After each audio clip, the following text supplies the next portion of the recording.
Misty, I'll go to you next.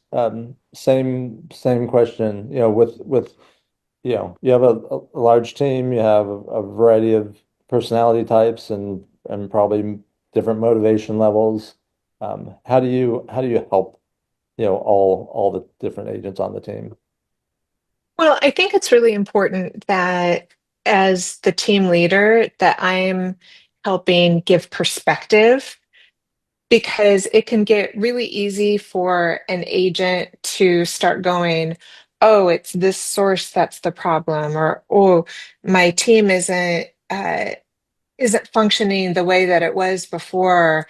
It's harder to get these sellers are no good because they're not ready to do something.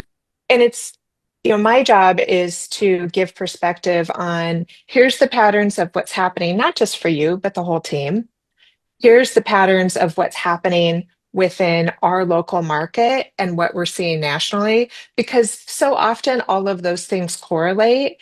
And then you say, okay, so things have changed from the way they were 2 years ago, 4 years ago, 6 years ago.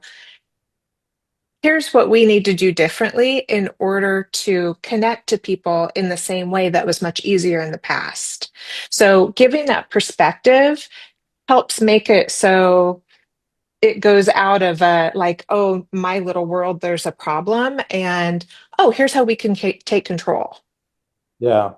I think you hit on a really important point that um absent of that perspective, it's very easy for, an agent to say, "Oh, this lead source is no good," or these clients are this, or these sellers are that, or these buyers are this. And when they can see that, hey, maybe it's not that. Maybe, because this agent is dealing with the same lead sources and having success, or you know, something else. So the perspective is a great way to have those conversations.